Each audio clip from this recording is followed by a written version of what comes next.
So take a deep breath in through your nose, and as you're breathing in, count to 5 and hold it for 2 counts, and then breathe out through your mouth and count to 5 as you're breathing out.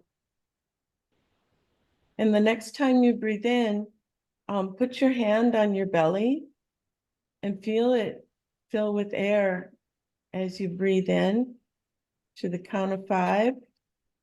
Hold for 2, and then breathe out to the count of 5 through your mouth.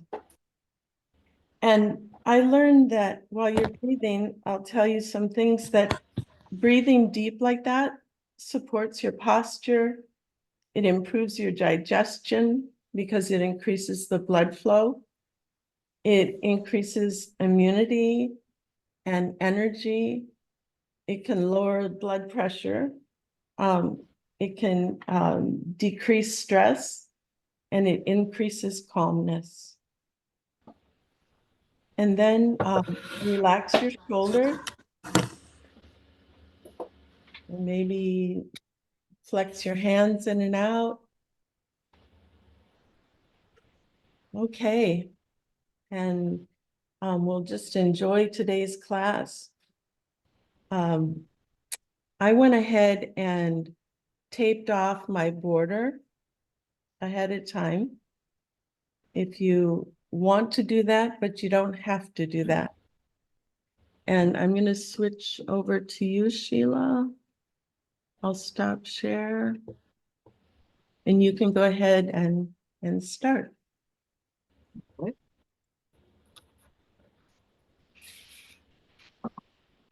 So what I decided, like with Pam's initially, she didn't put a border on, which is quite okay.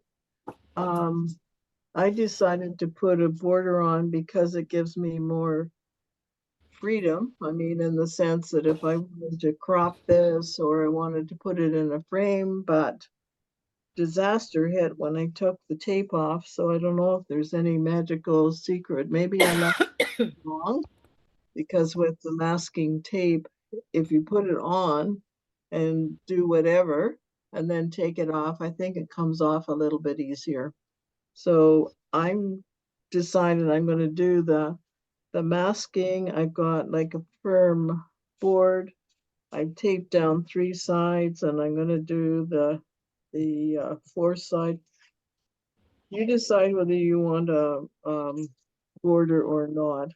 With the larger print, with this one, I did about 1 inch.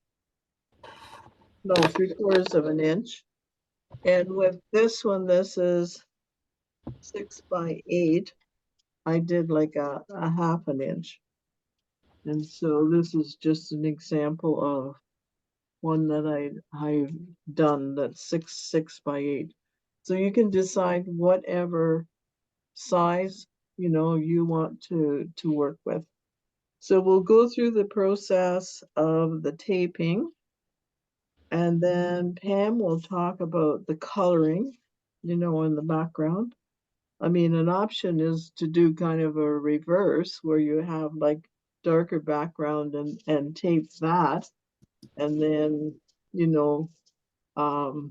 paint on top. You might have some challenges though if it's too dark. So this is just an example of one that I did that I was saying to Pam, I like this one. I think I like it with, all these branches versus this one. I think I could have put more branches on it. It really doesn't matter. It's whatever you decide. Sometimes having a picture as kind of an inspiration, that kind of helps, that facilitates the process too. But basically it's kind of, you slap on the tape whichever way you want. And this border tape is good to leave until it's thoroughly dry, so that the the paper ripples, less on you. I'll set that aside. So the tape, I'm using like a painter's tape. And you can use, Pam, you found the really wide tape worked well. To be honest, for me, I found the wide tape really challenging in that there's so much and we're tearing the edge of the tape. So we get kind of this uneven appearance. It just makes it more softer. I think it makes it more interesting because you get, the wider and the narrower. Um, Although I admit at times the tape wasn't doing exactly what I wanted it to do. And as a consequence, I got a little scissors that I used. So take take your tape and you'll want it kind of wider than your paper. And then you just start tearing it. See there, it's not cooperating, but you can go back at it and save the little pieces. Put them on a hard surface because that way you might be able to use them to, say, straighten the trunk if you want it straightened. Well, I don't know. It's really being miserable today. Sometimes I was able to go and tear it right down to the bottom. There,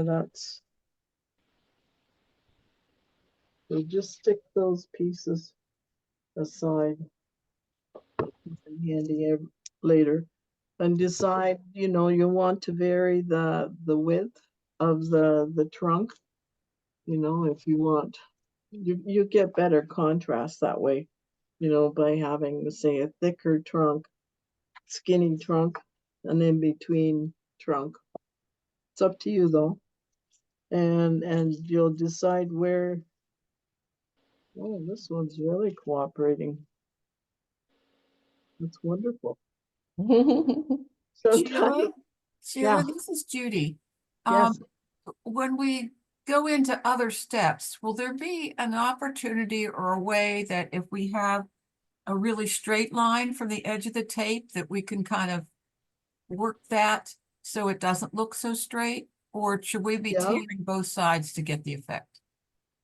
I would suggest tearing both sides to get the effect, but I mean, technically, these little pieces that I have here that are torn on one side, I Uh-huh. could put this trunk. Like once Oh, I got it. I got it. Yeah, of I can course. I can double tape it, like Yeah. just like if, for instance, all of a sudden, it went in like this. Actually, if you look close, this is my trunk. And then it kind of went in like this. I didn't like it. So I've got another piece of tape on top. Okay. And the real thing is just to make sure that it's stuck down so that the paint or whatever medium that I did, I mean, at times I was frustrated. Um, I turned it over and tore it on the other side, and sometimes that worked for me. Okay, so I've got two pieces and I'm going to work with both pieces. So I think, I Thank don't you. know. You're welcome. Thanks for asking the question. That's a good one. So I'm going to put it down, but I don't want that just kind of sticking up. So then I'll take the other piece that didn't cooperate and put it on top and take it to the top. Now, there's different options.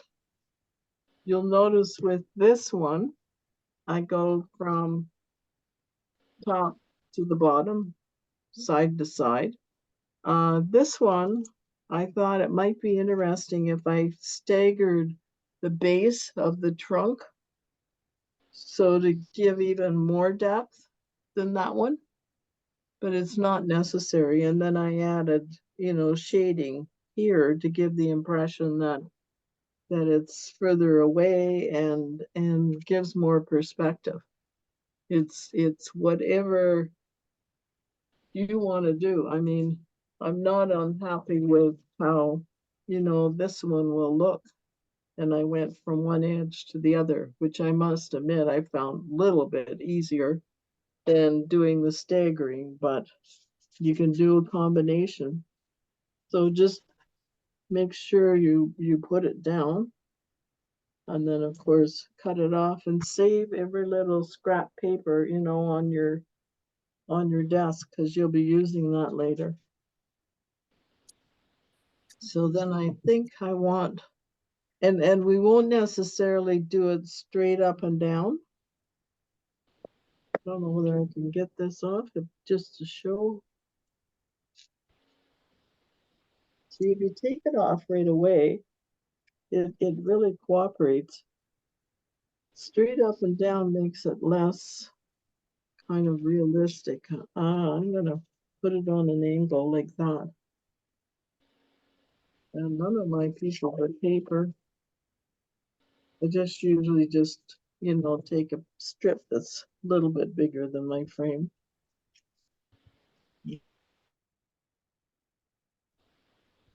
See, that one worked pretty good. Yeah, now that'll be nice for some of my other trees. Again, start at the top. And if you find that it's kind of going off where you don't want it to, you can always take the scissors and do a tiny snip. So you'll still get that rough feeling.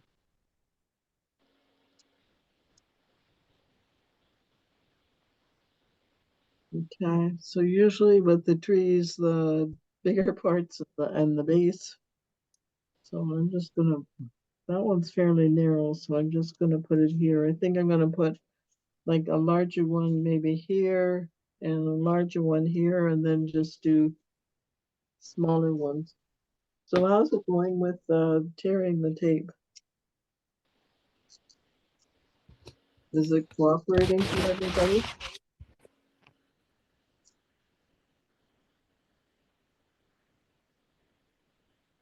If you work with it, I'm getting it. I just keep pulling and tearing.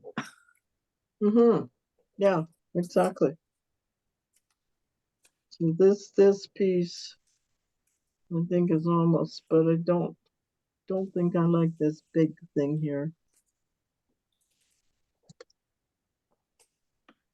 Because I want to give the impression that it's all, so save every little teeny tiny piece because it comes in handy.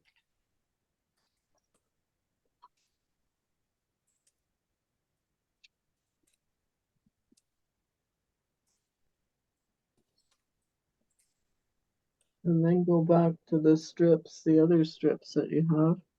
I think I want to put slightly bigger one in here. Who thought we could use painter's tape for something different than just painting walls?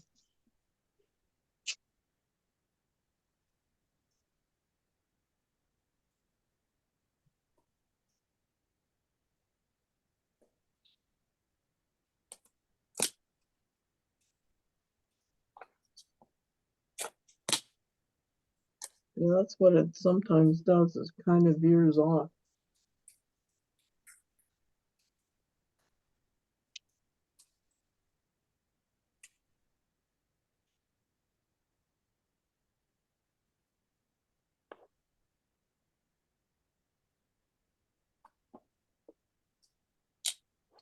I'm gonna put one kind of on an angle that way.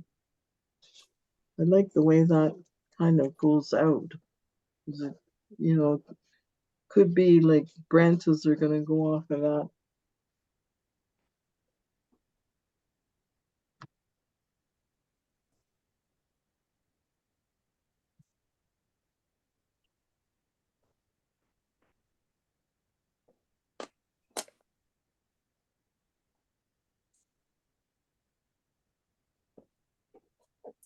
No, I find a lot, it veers off to the side. So I'm gonna take my scissors and persuade it to.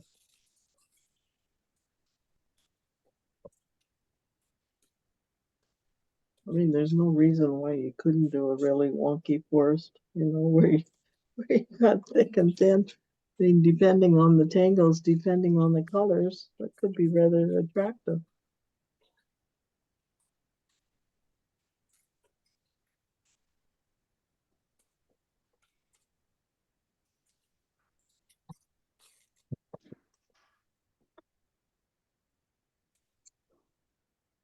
I want this a little bit more predominant, so I'm going to do what I said to Judy. I'm going to add tape to it, and sometimes I find if you kind of push or pull the tape, it will give you a curve. That one's a little bit thicker. That's what I'm wanting. So even if you did this again, it's going to be an altogether different picture. So how's it going for everybody?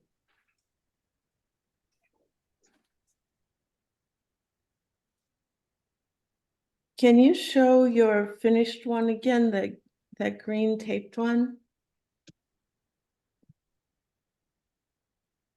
Yeah, So okay. it did thicker, and then this was a little more dominant, was slightly less. So this one I like because the branches start lower.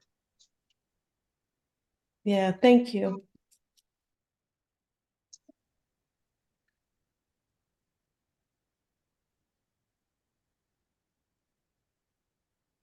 And just because the tape is this width doesn't mean when you tangle it that you have to go to the edge.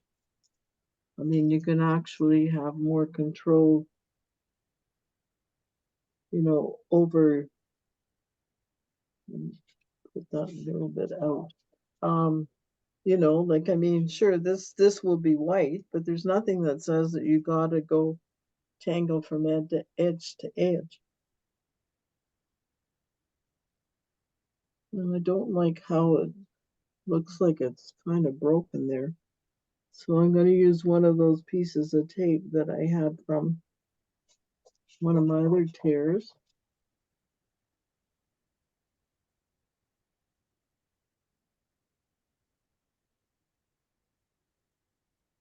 Like I said, I've even done it where I've turned it over and torn it, and sometimes you get a variation that way.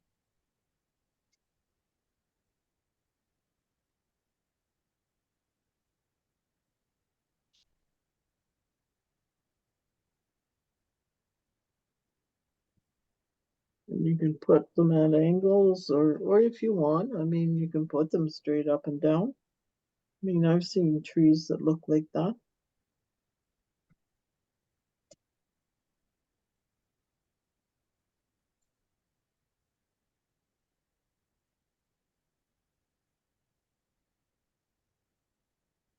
Depends on, how close you are to the tree.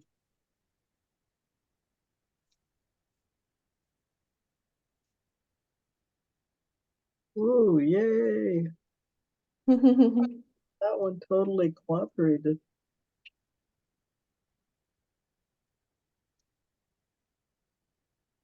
So I'm just gonna put kind of behind this one.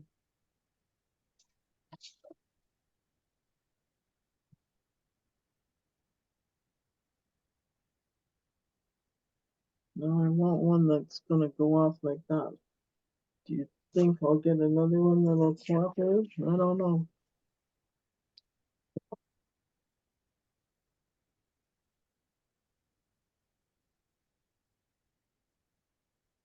Not all these little pieces stuck to the desk, but I'll use those for my branches.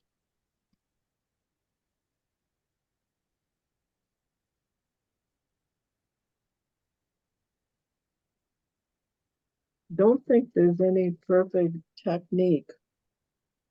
getting it to tear right. I try and apply equal pressure to it, but I don't know, even just pulling like equal pressure, it could be the tape, could be a number of variables that it tends to veer off, because it's not like the tape has a grain as such.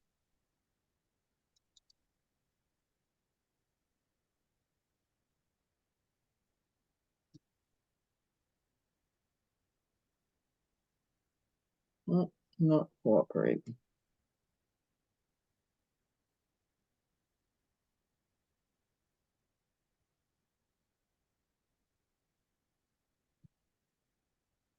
What I want to do is I want to get kind of a clump.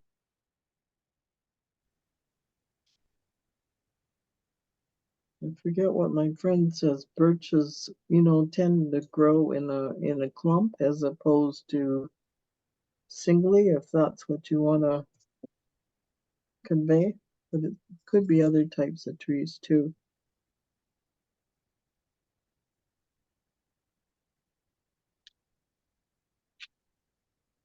So I'll keep adding to it because I want it to go to the edge.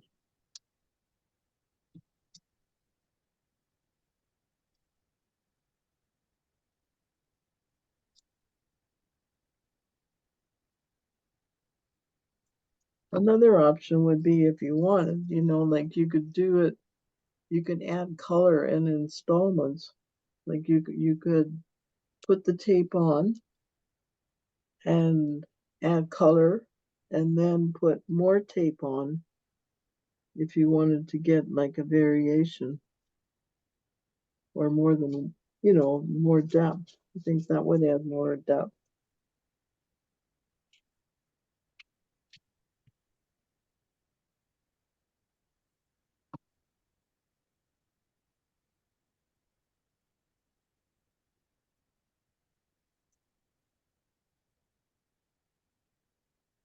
You don't necessarily need to fill everything up. With this one, I made like the tree, was off the edge. I think I'm going to do that.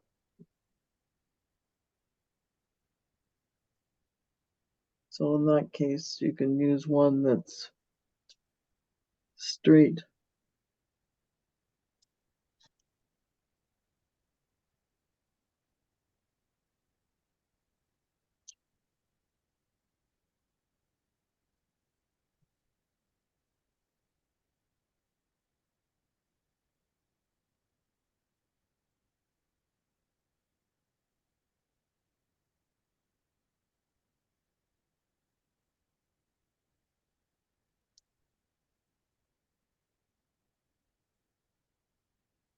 So how's everybody doing? Judy, how are you doing? Good, this is fun. Good. What stage are you at? Are you, I'm starting to put some branches on. oh, The okay. trunks are rather wide. Yeah, That's good. yeah. Okay, so then I think I'm gonna start putting direct branches on too. So you have to decide whether you wanna,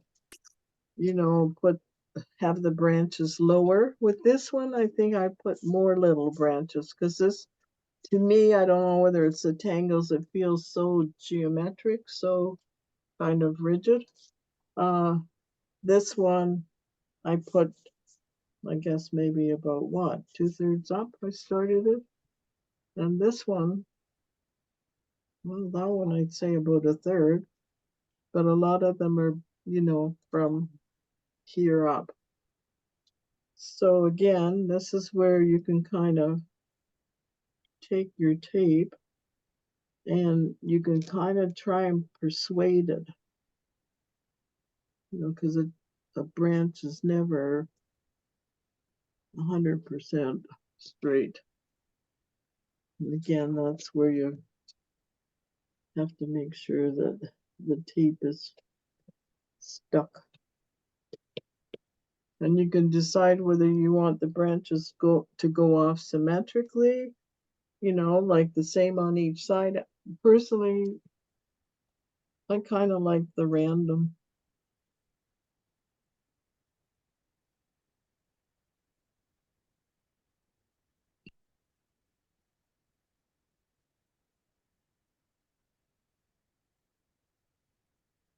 And you can end the tape on the trunk of the other tree, or if you want, you can end the tape out in the space in between.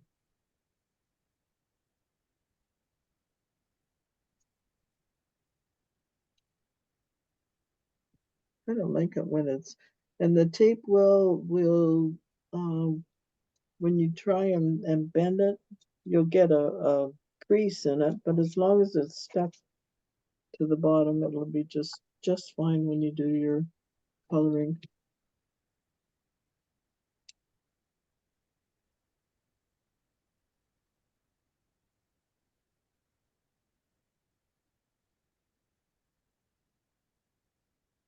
This is where the scissors can come in handy.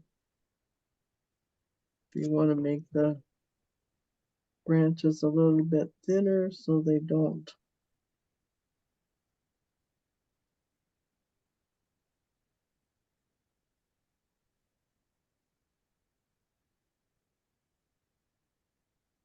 And then when you end it, I would suggest rather than end it with a blunt end, allow for like a pointed, more of a point, more natural. So all these pieces of tape that I managed to accumulate from before,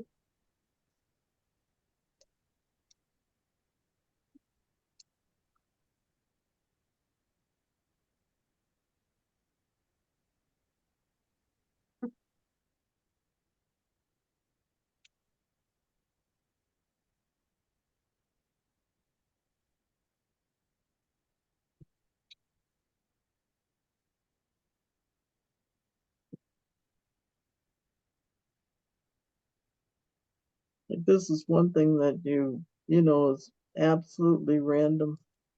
I mean, you've got some control over it, but in a way, it does what it wants to do. Yeah.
Does anybody have any suggestions on tearing the tape? What works for you?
I find if I kind of squint my eyes and look at the negative space that's still white, sometimes that helps me decide where I need a branch.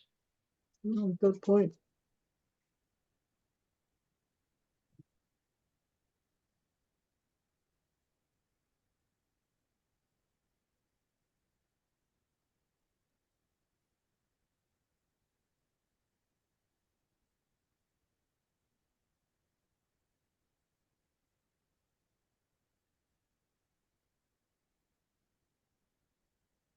I find I like it when it's, slightly curved and not just straight. Mhm.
I really like that uneven tape. It gives it more of a natural appearance. And then when you add tangles to it, like you can vary the height or the width of your tangle depending on the direction you're going.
one thing, if you start thinking about the colors you want to use, you can decide on what season your trees are, spring or summer or fall or winter.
Purple, it's an official version.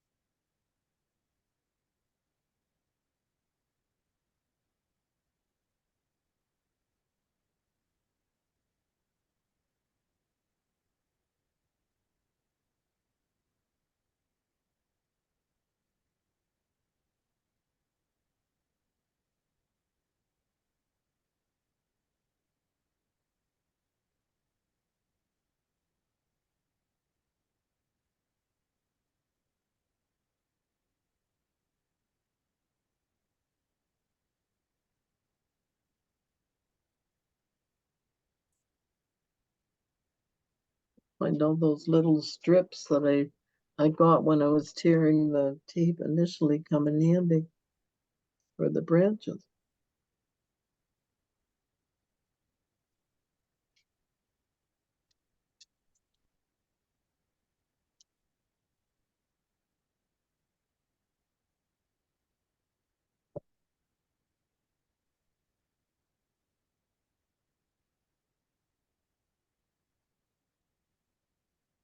So just kind of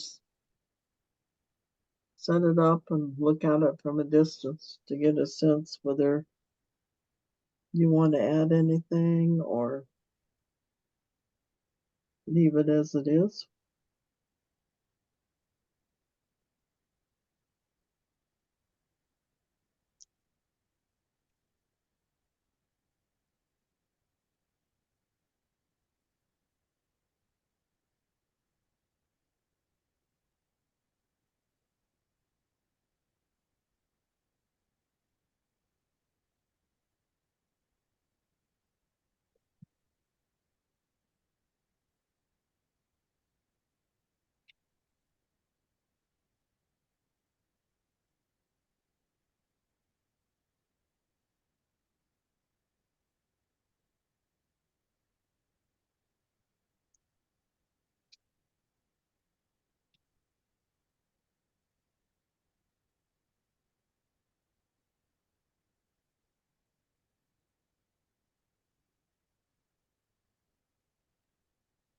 I like that there's not a lot of waste. That's right. Absolutely. Mhm. Sure comes in handy, all those little pieces. Mhm.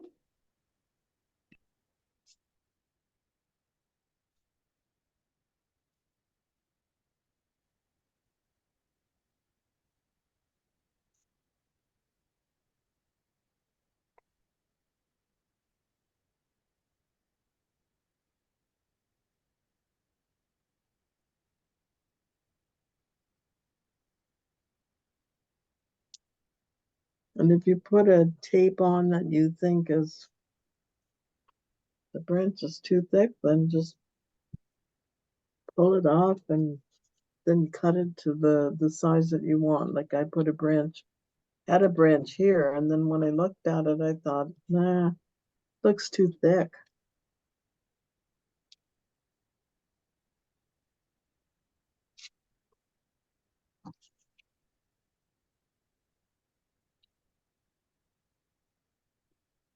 And with some of the branches that you have down, if you think, after the fact, they look too thick, you can take your scissors and cut them, although that's a little of a challenge.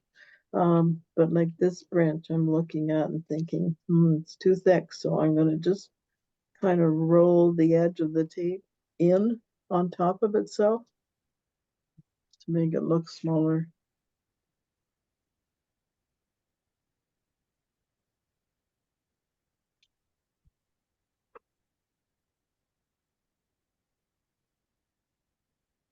And like right there, you just kind of roll it back, but then press it down to make sure, that you don't get your color underneath. If you're using colored pencils, that you don't have to worry about that. But if you're using like a water media like Tombows or koi, then yeah, you want these pieces down. And I find that, they lift for whatever reason, so just keep running your finger over it and pushing them down. I don't know, I think I have enough branches. Maybe I'll add one more there.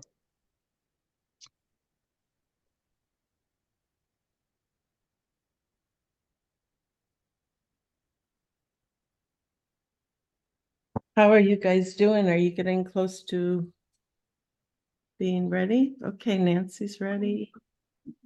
Yep. Okay. Okay, good. Penny's ready. Do you want to just hold it up out of interest? Yeah. Oh, let me Spotlight, just a minute, I'll stop share, and then I'll give it to you. let's see, you guys. Okay, Penny, I'm gonna spotlight you first. Ooh, I like that. Oh my gosh, I love it. All the That little, is beautiful. yeah, it's so Beautiful. uneven, which is gorgeous. Wow, Okay. very nice. How about yours, Nancy?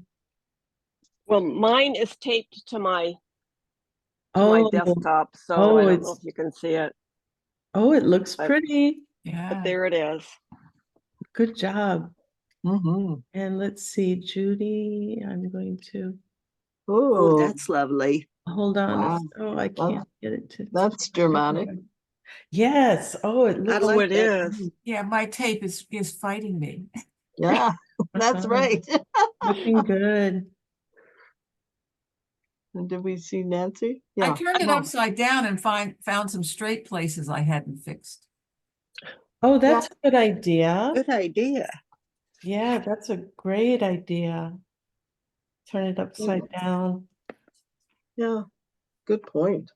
And also, like you said, when you tangle it, if there happens to be a straight line, like you can always adjust your tangles so that they give the impression of being jagged. Oh, I'm gonna do a lot of that. Me too. I'm hoping I can do a lot of that. Yeah, yeah. Okay, so we're ready for color, I think, Yeah. and everyone can use whatever colors they prefer. But I'm going to use my koi, and I'll just show you a little sample of how I use them. I use it with a water brush, but you can use them with a regular paintbrush as well. And so I have my brush handy, my water brush, and I like to kind of start it on my hand to make sure, so I squeeze a little water out to make sure that it's nice and wet. And then I put down the color where I want it to go, and then I dissolve the line first. Just dissolve the line and then pull the color out. So I can do the same on the other side here. I can dissolve that line and then pull the color out. And then you get some value because you've got darks and lights. And if you're using this technique and you haven't tried the paper before, I would maybe try it on the back or try it on a piece of scrap paper to make sure that it works, because some papers work and some don't. This is a Bristol board, so it works. Watercolor paper works. Mixed media paper, but I've had paper that doesn't work. Like, I think I tried regular construction paper. It did not spread. So anyway, the colors, you can decide how you want to do your color. I did mine so there was like a sun in the background. And then my sky, I'm gonna fade it from purple to blues to greens. Sheila, you did some of yours darker, and I think those look really nice too. Mhm. Yeah, with the darker colors. So it's up to you how you want to color yours. And if you have any questions, colored pencil will work. It's a little harder because you will run up to the edges of the paper, but it will still work. Okay. So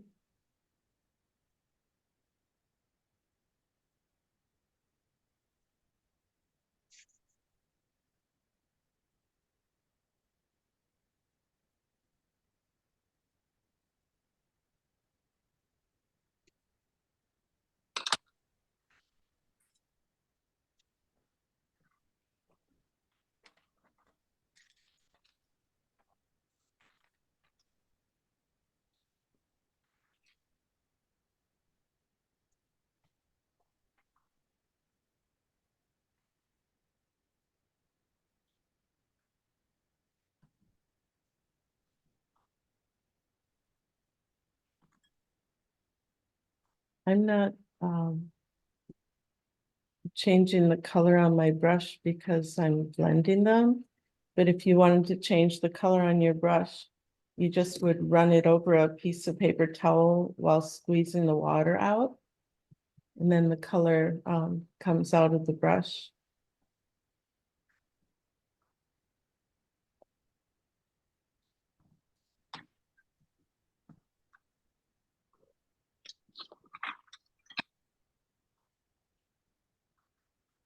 There it is today, gone today.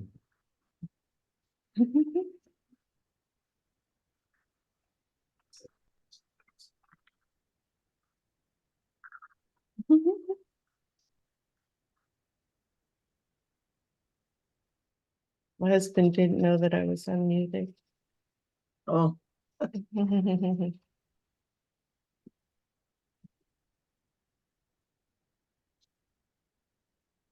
so I'm using pan pastel today. Oh, okay. That'll be cool. What are the rest of you using? I'm using Inktense pencils. Oh, that'll be nice. I'm using watercolor pencils. Yeah, they're always fun. You Yeah. never know what you're gonna get till you add the water, right? Right. Yep. Oh, that's what the color is.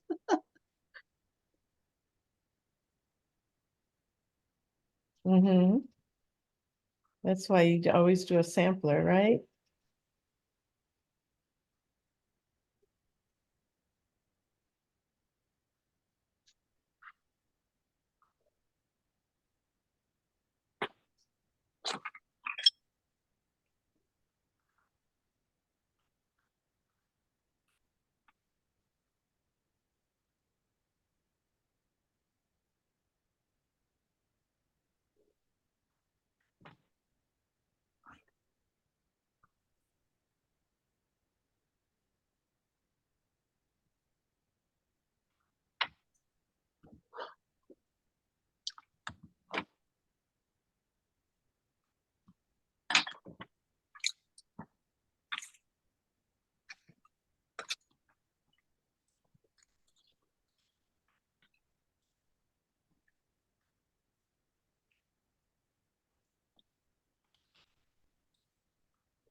And you can put a darker color up against the trunk to give the semblance of a shadow.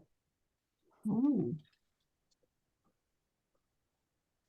Good idea. no graphite today, huh? In the tangles, we'll use graphite. Okay. So we could do some along the tree trunks to give them some separation later. Yeah. Yes.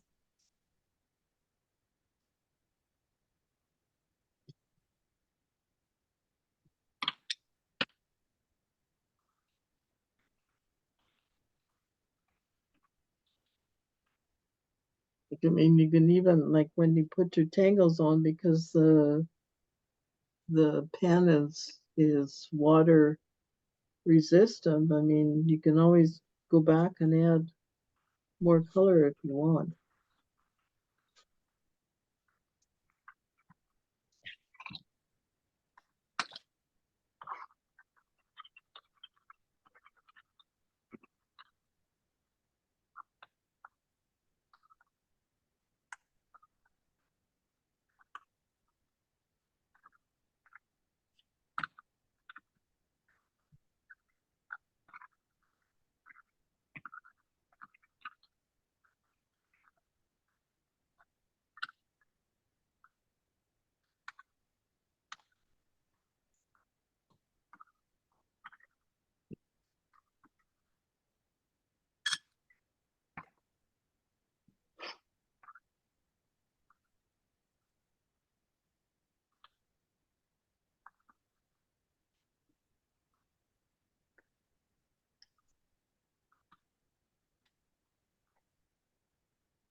I've never done anything like this before.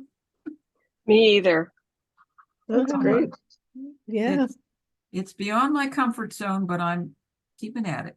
Well, good for Okay. you. Good for you. So when you say beyond your comfort zone, what exactly kind of makes you uncomfortable? Well, in Zentangle, you got that line with the pen, and here you just kind of hope for the best. It's less control. I'm a control freak. Aha. And this is That's good why I for like you. Zentangle. Well, you get to use your pen and as soon as this dries.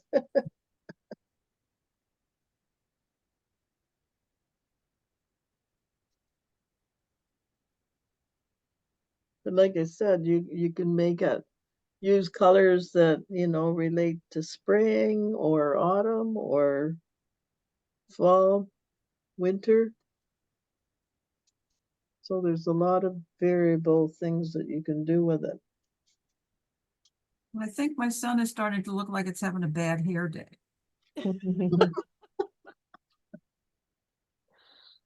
Okay. Uh, just about a week ago, I was going to volunteer, and when I left, the sun was right at the horizon. It was like a fireball, Oh, wow. and it looked like flames were going out the top of it. Mm, I desperately wanted to take a picture, but of course, like when you're on the road, you can't stop in the no. middle of the road and get the picture.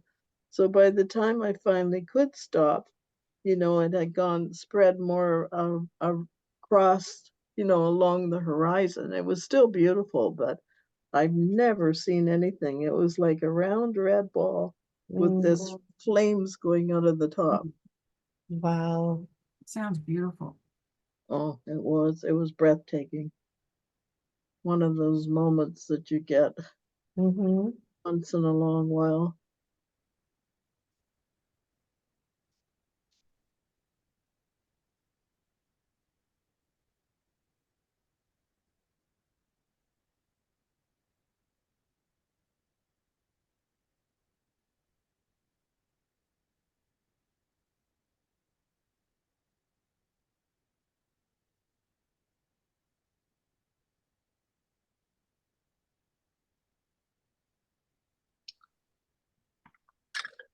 Okay, so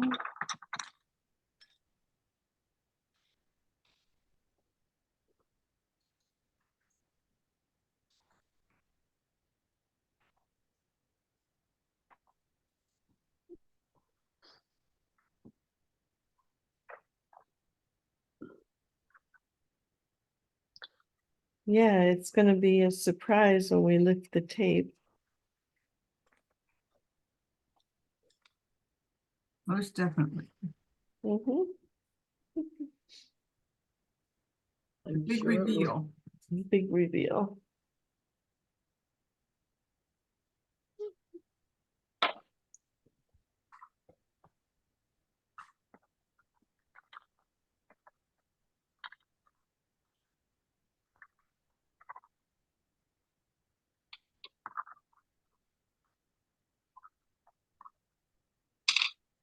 I It's like imagine working. Oh, go ahead. you could do the paper, you could do black paper and then use gouache. on Hmm. it. That would be interesting. It would be.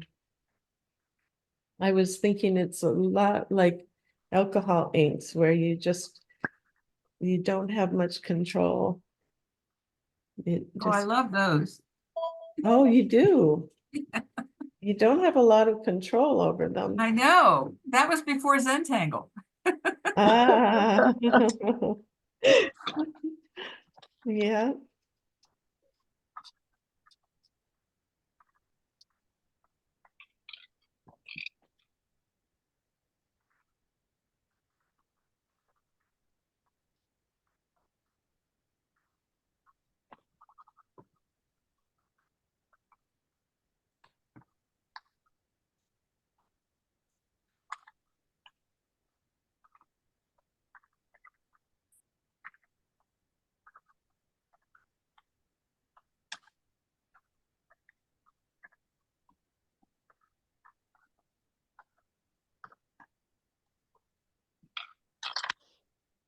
We should have a drum roll or something when people take their tape off.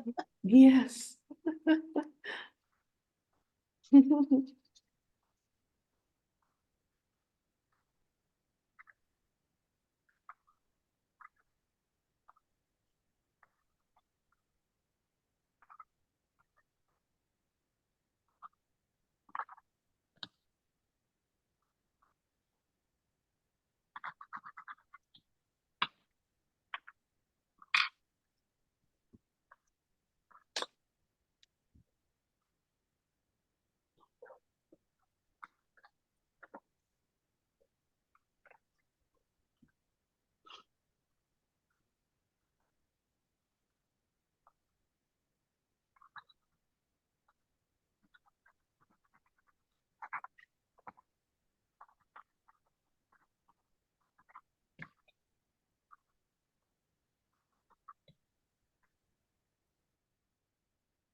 So the nice part about this is that when we take the tape off, even if our paper is still a little bit wet, it's going to be dry underneath the tape.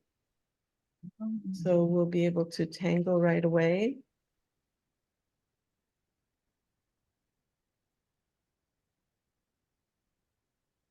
And Sheila, I'll go ahead and switch back to you so we can, Okay. when we're ready for tangles. Are people at a stage where we go ahead and we have about what? Eight And- tangles that we're gonna demonstrate that you can use? Yeah. Maybe I'll start now, and then you can kind of keep an eye open for Yeah, because it takes a little time to get the tape off. yeah. So this is what mine looks like Oh, wow.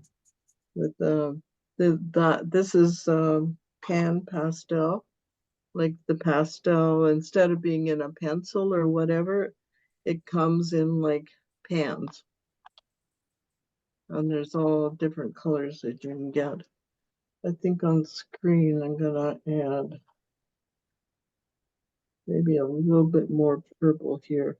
Yeah, and show them what you use to apply the pan pastels. Yeah, It's a special sponge, or you can get an applicator that has, I don't have it here. It's like you put the sponge on the end of it and you can work it, that way in fine detail. This not being fine detail, the sponge is working quite well.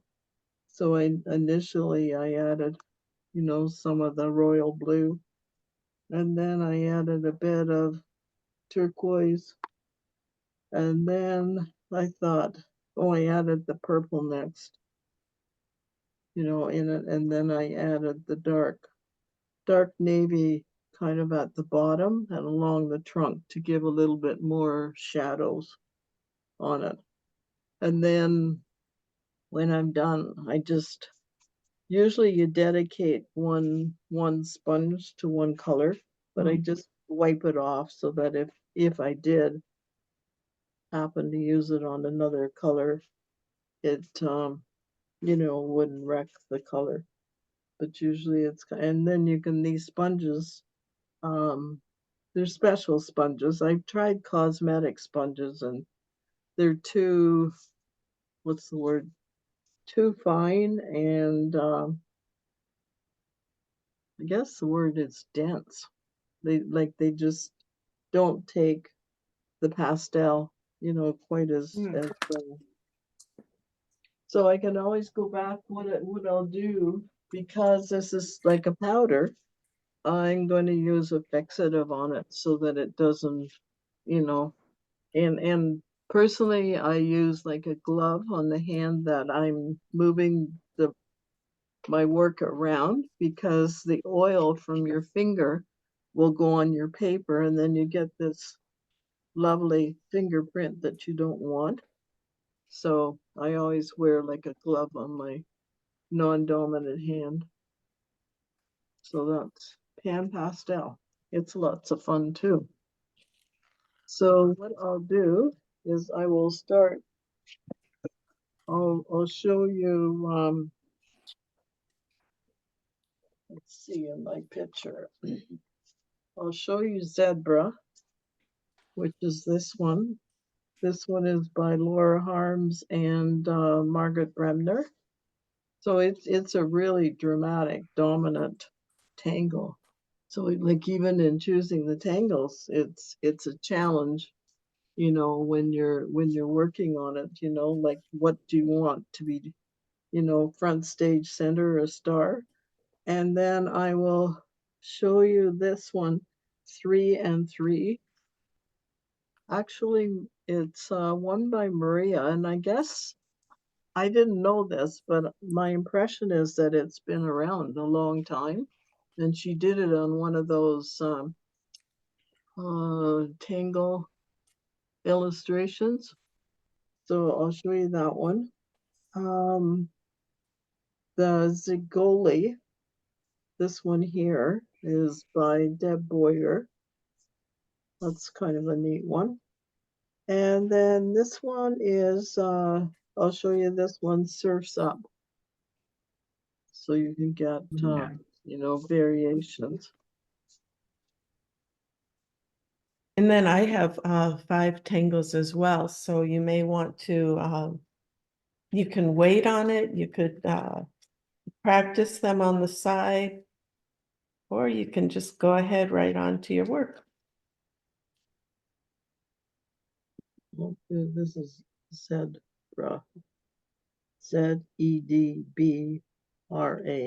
So I get the impression it was Laura Harms that developed it, but it was Margaret Bremner that did the step out for it. So it's one of those things that you do like two lines and you're working in between. Excuse me. On your tree, you don't have to put these lines. You could just use where the edge of your tape is. Or you can put the lines on the edge of the tree. So the first step is like a zigzag step.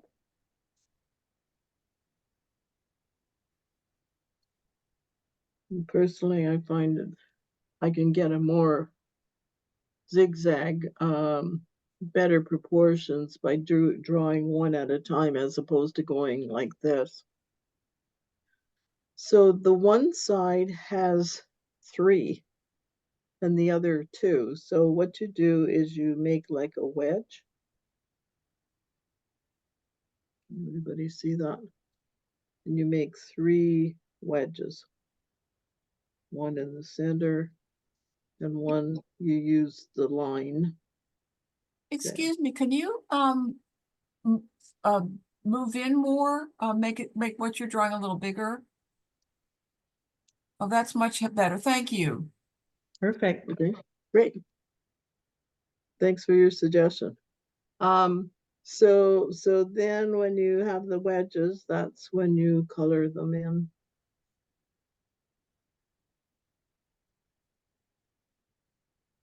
And depending on the type of pen that you're using, I'm using a PN, but depending on the type of pen, if you're using an 01, then you might want to use a higher number to fill in that. So you do that all along this one side, and it really doesn't matter what sequence you put the wedges in.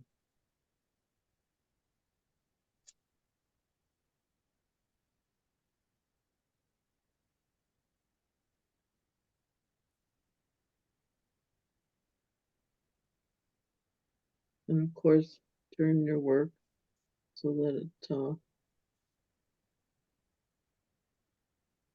it's easier to do.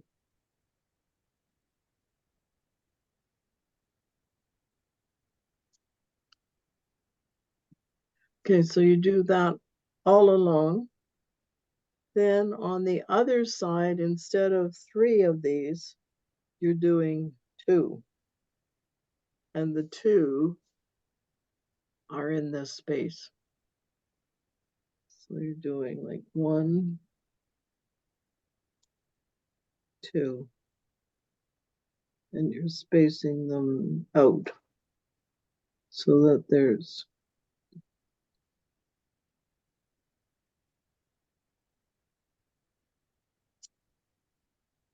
and then this one, of course, would be like that. So then you draw 1 skinny wedge and fill it in, and then the other one. So it takes some doing, you know, like you can't rush it. So, but I think it's kind of neat, you know, how it looks. Like it looks, you know, so dramatic. So the next one is called 3.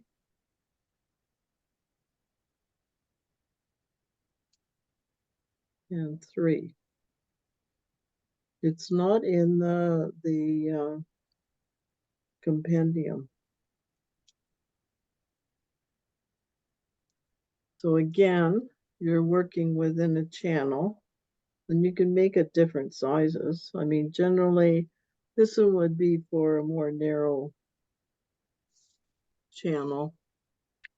And you're basically drawing 3 orbs,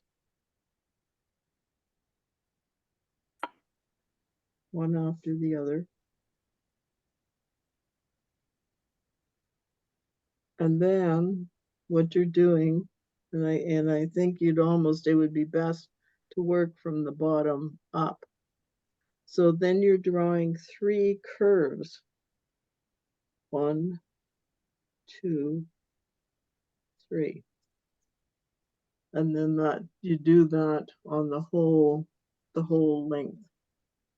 Now, of course, you can do variations. Like sometimes you see Maria, she'll do an orb, and then she'll tuck another one behind it, like that, and then another one behind it. And then, of course, fill in the, what is it, the interstices? Mm-hmm. The spaces. And then with these bands, you could do a variety of things. Like you could make the band and go like over the edge. Mm. So it looks more like a ring if you wanted to. I mean, the example they showed, or you could take the rounding.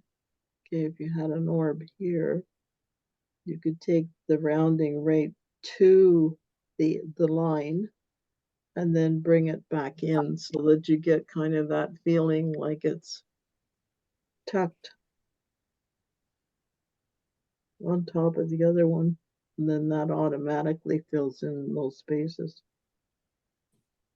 So I think there's a lot of potential, with that one. You could even vary the size of the orbs if you wanted to. The example she showed, she did it on a frame, a picture frame that she had. So the next one is Zigoli.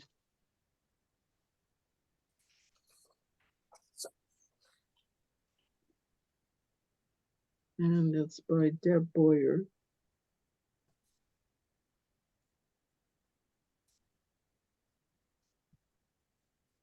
Again, with this one, usually it's drawn in a, like you put two parallel lines down, and then you draw the tangle within that.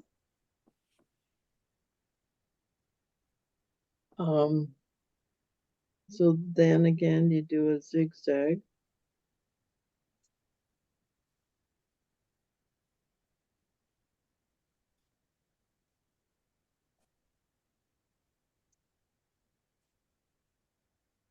And depending on how narrow the channels are, you can, use your Micron 01 or, like I said, I'm using PN, so it shows up.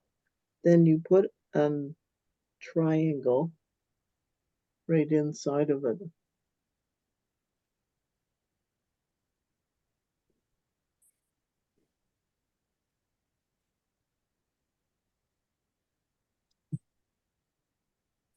And then you turn it and you put a triangle here in the opposite side. It's whatever is easiest to draw. But you try and leave kind of equal spaces around it.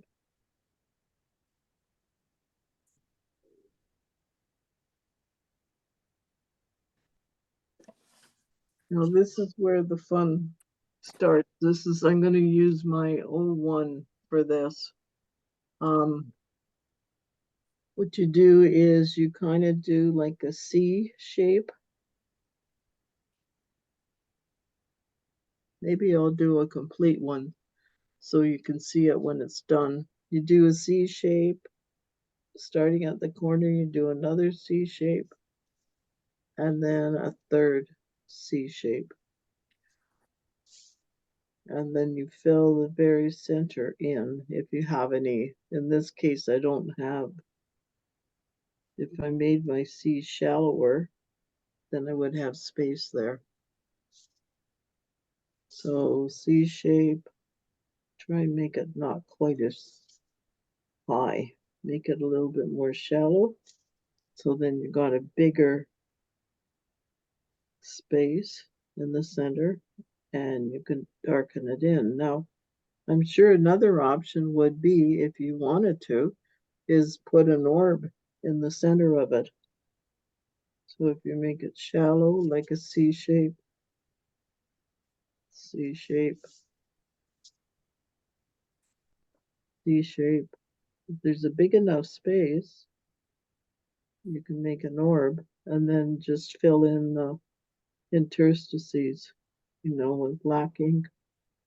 And then to finish it off, again, you wouldn't have to do this step. You're oring the previous lines.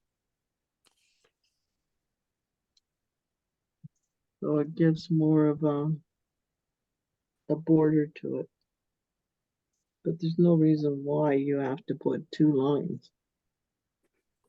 Or I imagine you could even leave these 2 lines as imaginary if you wanted to, and just do the triangle sequence. So that one's kind of neat. Makes a nice, interesting trunk in the sense that you get the contrast between the dark and then the light, but you also get the movement, upwards.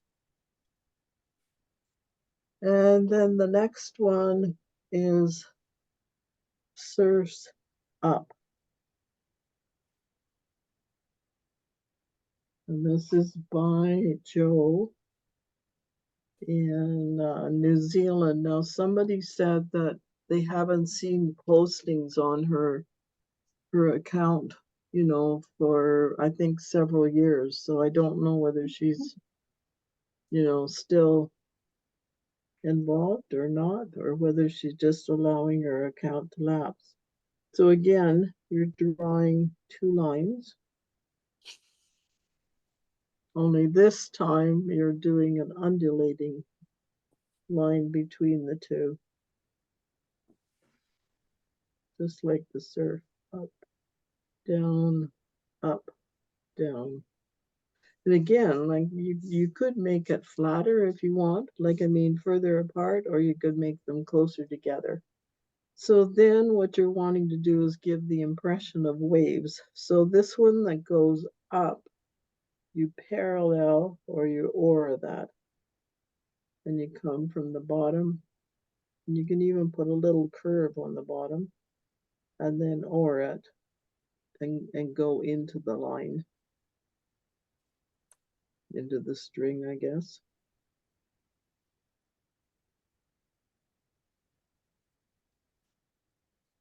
And you do that every other one. And again, you could likely vary the spaces between these lines. And I just, I kind of curve it as I go up and let it go into the string that's already there. So you get kind of more of an even rather than line stopping. So once you've done that, then what you do is you can do it from here if you wish. I would turn mine.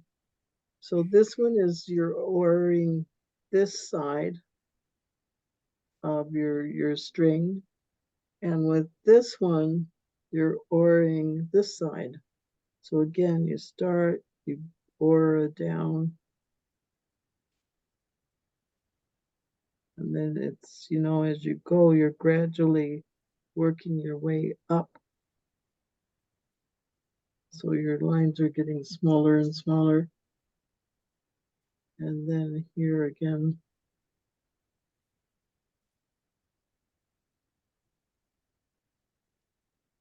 it's quite dramatic.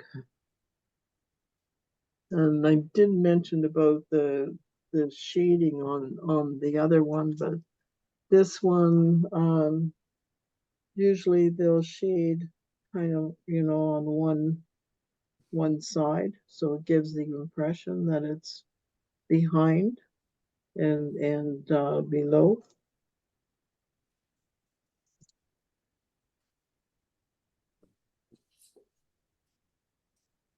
And then of course use your tortillon.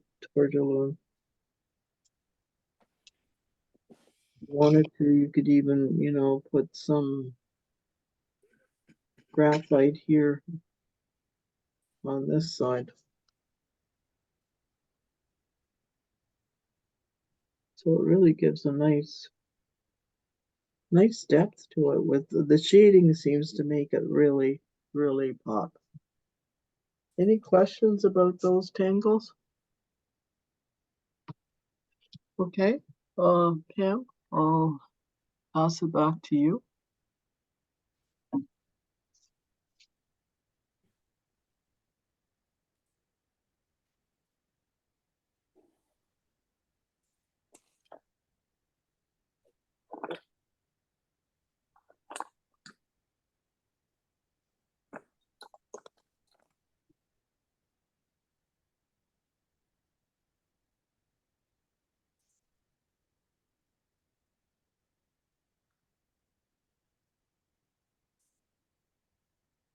You're on mute. Sorry about that. No So when you remove your tape, you have the option, you can outline your trees with ink, or you can leave them, the way they are. And you have to decide which branches go over and which branches go under. So that's something you'll need to decide, but I've got some tangles here. Let's get my camera going. The first one is Elgin or Elegant by Tangled Dream. Let me get closer with my camera here. Well, my tape's taking off the paper too. Uh-oh. dear. I don't know. Nice. I'll just live with it, we'll work around it. I wonder if you took a hair dryer and heated it a little bit, Oh, it's not along the edges, it's the whole, the whole I thing, think that would melt the adhesive. adhesive. Okay. I guess you're at the stage that you can take the tape off, technically, right? It'll give more texture to the tree. Okay. Elegant starts with a muka that comes up, touches the top, comes around, touches the bottom, and comes about halfway. So I've got a little halfway mark here for myself, and then it comes back on itself and comes to a point. The next one comes up, it goes to the halfway point, so it comes up as high as this one is round. Comes, it can touch here, come down to the bottom, come back, and then it squeezes one more little muka in there and comes back.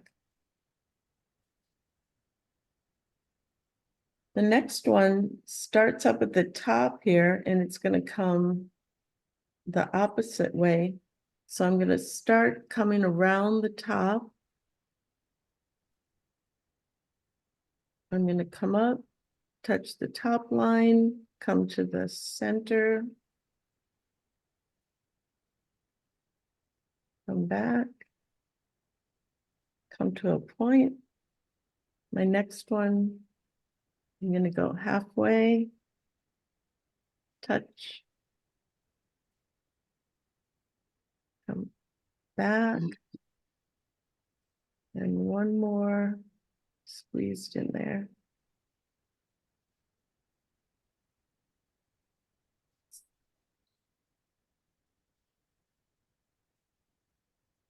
I'm going to start on the opposite side. So if my bulb is up here, I'm going to start where it is not. I'm going to come up, come around halfway, come back, come up to the halfway point, squeeze a little one in there.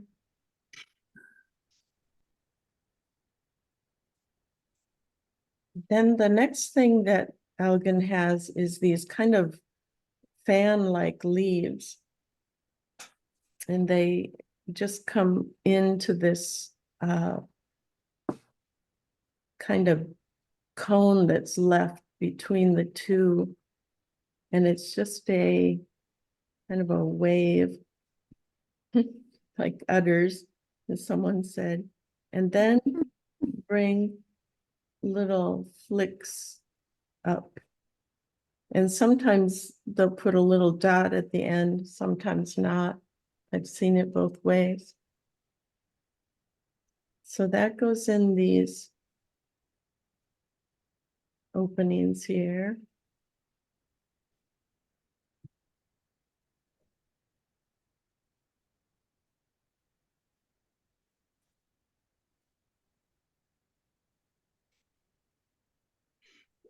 You could also put them where you've got a big space in between these two. So kind of in here.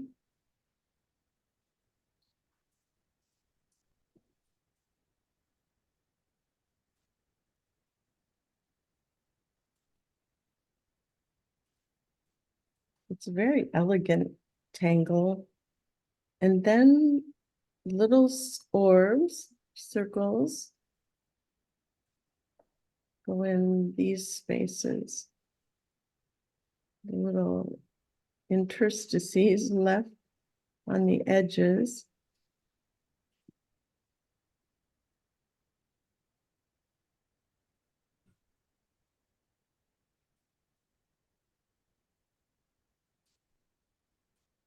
And then the rest gets filled in with black. And I think that's what makes it look so striking is the black filler. Sometimes when I do it, I put more orbs in so I don't have to do as much black. So I'll just squeeze another orb in there.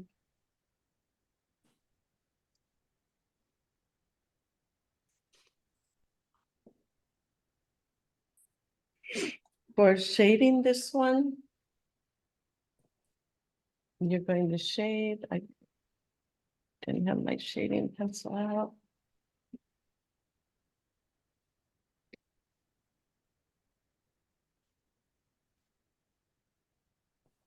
You're going to put shadows. So you're going to put a kind of like a smiley face in this orb or in this bulb here. You could also do that if your orbs are big enough, you could put a little like half circle in there and then smooth that out. Makes this look rounded. You can also put some pencil in where these kind of leaves are.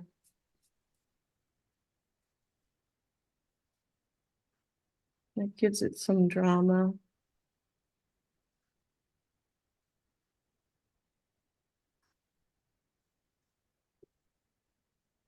So I used that here. You can see I do mine a little different. I put orbs in and then I blackened in the orbs instead of the background.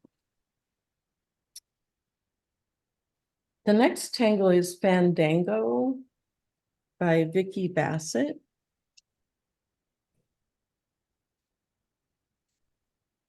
And Fandango starts with a zigzag, but it doesn't go all the way to the sides. So instead of going all the way to the top, I stop part way, stop before you get all the way to the bottom. So we start with a zigzag.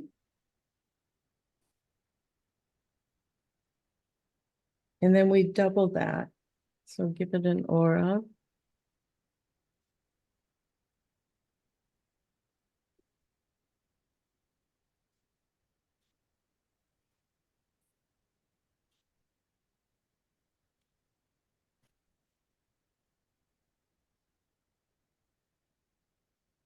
The next step on Fandango is like this little S.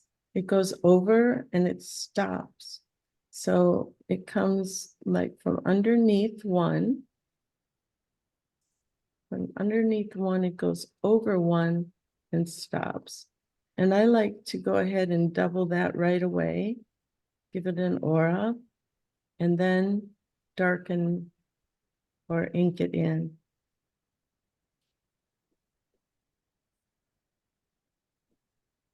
The next one comes from under here, and I'm going to kind of line up that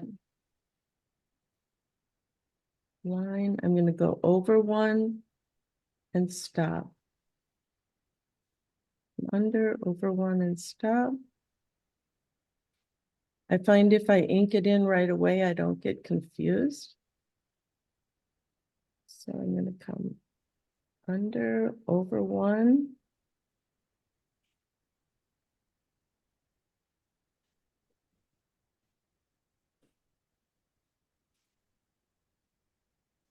Then the next step is to draw 3 lines. So one comes from the center of the V.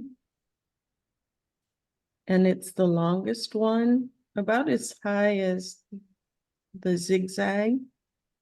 Another one comes out, it's a little shorter. And the third one is a little shorter on each side. So taller one and 2 shorter ones.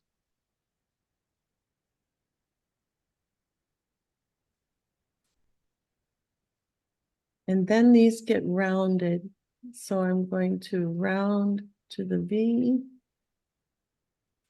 Just round the tops of these. And it doesn't have to go to the top of the V. And go into the side of the V.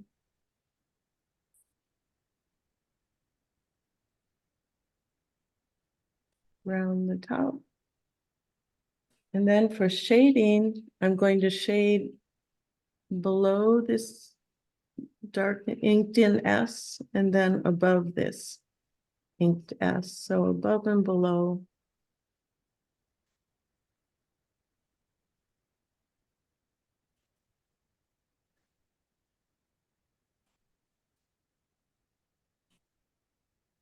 And that's Fandango.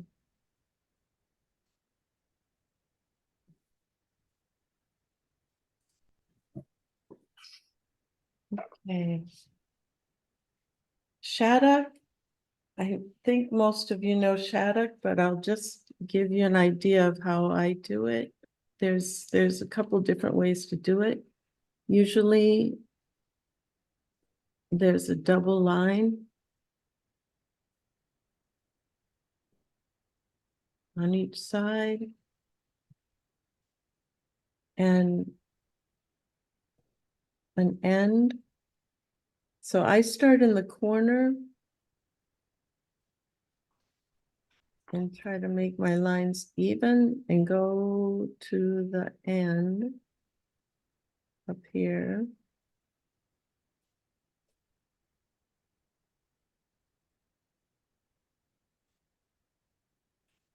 And then we've got a little cone here. I'm going to start in that cone with a curved line and make these nice and even.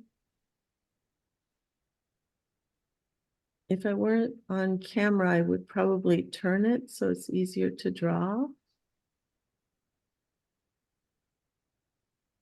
And go till you get to the end. And you just keep repeating that.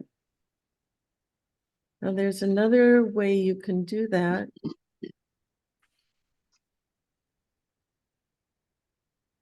Some people like to go ahead and draw their curve first. So from here, I could draw my curve in.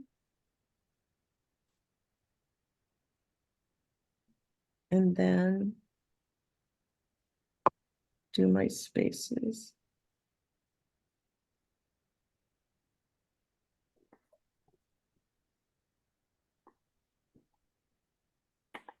So draw the curve first.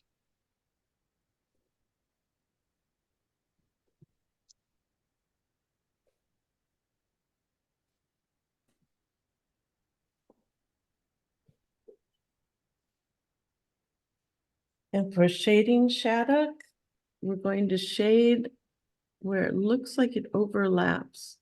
So on the outside of the last line of the last ring, just put that pencil down.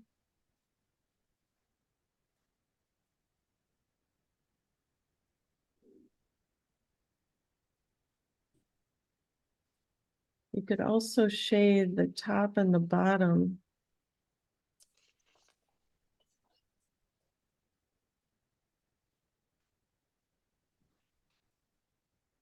Its tortillon has gotten flattened out.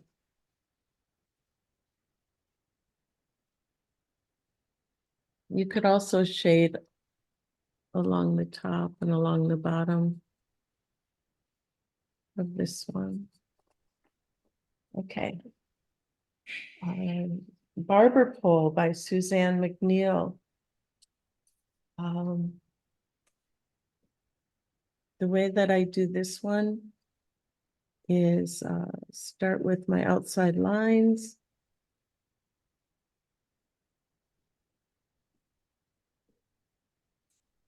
And I do a little border here. And then my black and another little border. And I like to fill it in as I go so I don't get mixed up. And when I fill this in, I first do the center and then fill in the rest. So it's a little bit of a rough line. Instead of a straight line across where the highlight is, I kind of do a little zigzag in there and then fill in the bottom. And that way it makes it look a little more like a highlight. My double line, my black, my double line, zigzag and fill.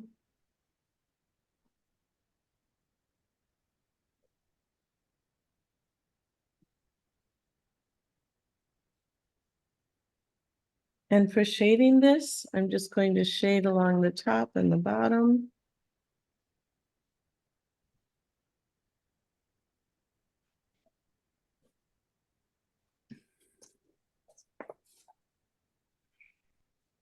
And that really makes it look rounded.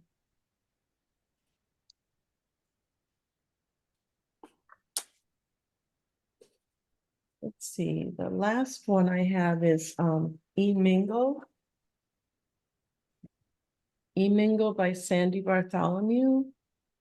And it's basically just going around and around in a square. But sometimes what I like to do is divide the space first, like put in my dividing lines. And I find it helps to keep it even. And then it's just coming around with straight lines.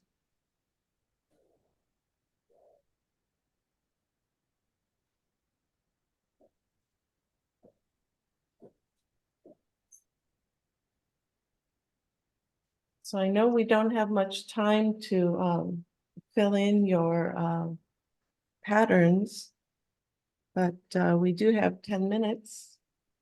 So how about if we work for about 5 minutes and then we could share? What do you think, Sheila? Or I'm wondering if people took the tape off and shared before they start tangling. That might work. Okay, let me stop share and I'll stop the recording.